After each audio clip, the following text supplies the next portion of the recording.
It's Ron from RLJ.com. So here we go for another short video and nabigla lang kami dito kasi pero biglang di ganong nagkaroon ng matinding announcement si PLDT Home regarding this one. Kung tatandaan nyo just June is nakita nyo sa ating previous video naglabas sila ng PLDT Home prepaid fiber na as low as 899 pesos na good for 30 days. And fast forward to December 2024 na nagkaroon sila ng bago. Not sure kung kailangan nilang tapatan yung the likes ng S2S internet, surf to sawa internet na connected sa Converge, and yung lumalakas kayo na Globe at Home fiber prepaid.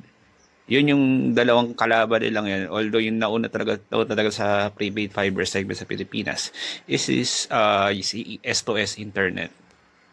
At gaya nga naman ko doon sa video is itong June ang unang announcement nila. Ito, so makita nyo naman sa screenshot na ang una na nilabas is yung PLDT Fiber Only 899 na may 35 Mbps na internet na prepaid. Syempre wala siyang lock-in period, and noong time na yan is medyo siya yung pinakamahal na prepaid fiber kumpara nung time na yon na si Globe that time is actually nag 699 na siya nung in-announce itong fiber only ng PLDT, and si SOS internet as early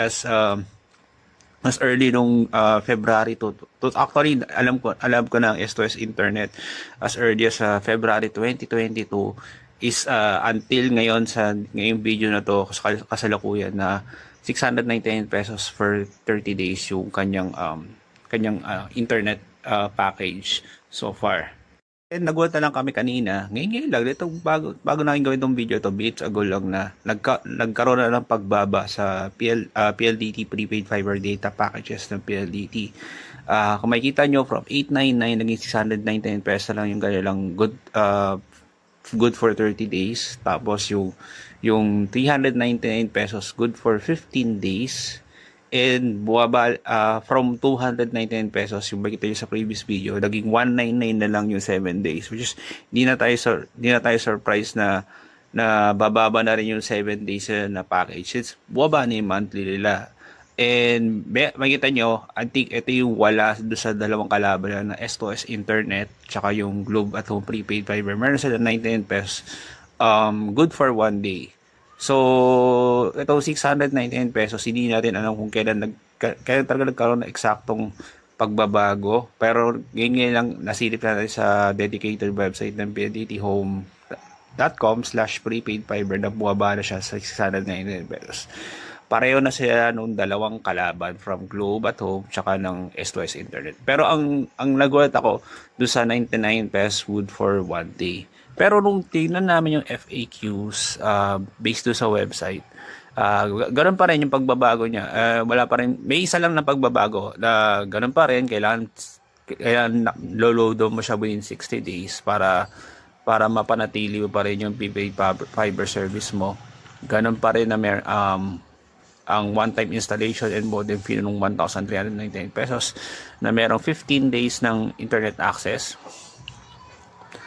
Tapos, may minimum na maintaining balance ng 199 every 60 days. Which are, yun yung, yun yung na-weirdoan ako. Paano yung magiging sistema nun. Although, binanggit naman nila na yung, ang option sila is, for payment is through debit card. And, later on, magkakaroon na sila ng payment options through Maya and GCash in the near future based sa FAQs nila. Pero ang isang medyo napapaisip pa rin ako doon sa FAQ sila. Although na meron sila ng 99 pesos for 1 day na package. Nung tingnan ko sa website na kailangan na hindi, although di pa rin na bago doon sa FAQ sila na lowest price that we have is 299 valid for 7 days. Yun. So di pa rin na bago yung FAQs. So mahalaga dito yung 99 pesos for 1 day. Lalo kung gagamitin mo yung prepaid fiber na to sa mga magpaparenta ng bahay. Yun na yung isip ko. Or kailangan may 199 na laman yung account mo para ma-maintain mo pa rin yung PLDT yung prepaid fiber service. Ganun pa rin naman, 35 Mbps. Mababa siya kumpara doon sa katapat na 50 Mbps ng Globe na meron na ring option up to 100 Mbps. Tapos ang S2S Internet as of December 2024, meron silang offer na pag nagpa-install ka, may free 45 days na internet package.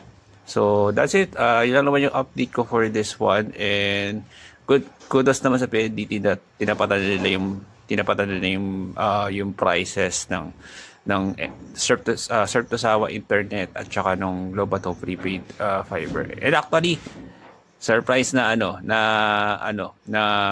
tsempuan na rin namin yung Globato prepaid fiber for this one.